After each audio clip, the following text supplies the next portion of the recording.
Speaker, today I want to recognise the many justices of the peace in Pittwater and acknowledge their contribution to our area. Being available to certify documents with little notice, often with little notice, whilst highly appreciated by the individuals who are being helped, is often underappreciated in terms of the service they provide to society and our community in Pittwater. Earlier today, there was a bill before this House which passed, and it provided JPs with long-needed civil liability protections when acting in good faith. Speaker, the Office of Justice of the Peace is one of the oldest civic roles in the Western legal tradition. Historically, JPs had broad administrative and judicial powers.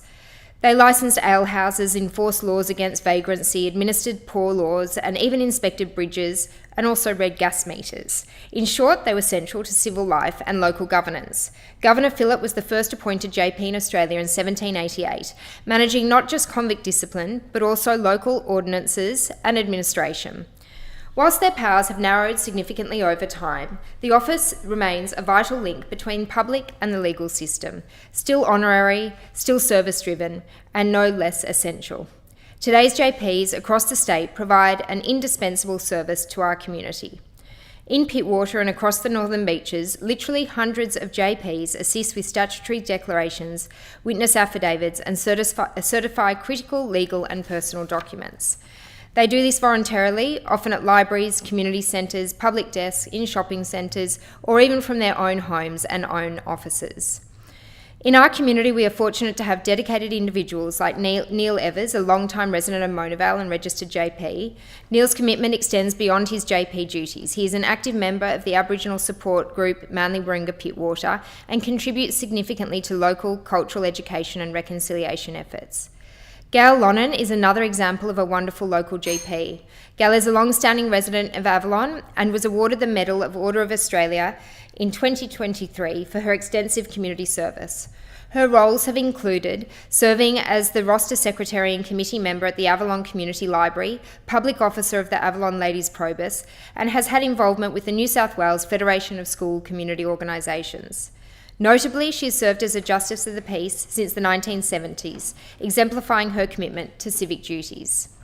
Bob Mitchell, based in Mackerel Beach, is also a Justice of the Peace who has been instrumental in providing JP services for a significant time, including to our offshore communities of Pittwater.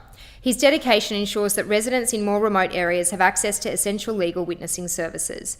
And it was absolutely wonderful to have Bob attend Parliament House earlier this year to celebrate JPs who have dedicated over 50 years of service. Tony Hendel also services an offshore community in the Elvina Bay area, another committed member of our community, always ready to contribute. Joel Seaton is always noticed on local community groups, jumping on Facebook to let people know his services are available. Access to GP services is also facilitated through our local libraries and a special call out to Mona Vale Library and Avalon Library as well. I note that residents can check the JP calendar on Council website for days and times, and can also use the Community and Justice's website to search for local JPs. However, I will note I do find that website a little bit clunky and feel it can be refined slightly. It does ask for a lot of information which many people who contact my office don't realise they can merely just put in the postcode. So a few improvements to that website I think would save a lot of headache for a lot of people who often resort to the local Facebook groups. In a time when trust in public institutions can at times be fragile, the quiet, consistent service of our local GPs helps uphold the credibility and reliability in everyday justice. Like all members, I regularly review applications for local constituents to become JPs as part of my role as an elected member. And it has been comforting to both me and to them that when I've spoken to them, I've been able to inform them that this Parliament is addressing the lack of legal protections that JPs currently have in order to bring New South Wales in line with other states. So that, just like Good Samaritan laws, we now have reforms that provide civil liability protection to JPs for acts done in good faith in the exercise of their duties. So to JPs who volunteer their time and effort, I'm very happy that they should be shielded from legal consequences for honest mistakes. I hope this will give Pittwater's JPs reassurance and encourage others to take up the role more frequently. I call the member for Rye.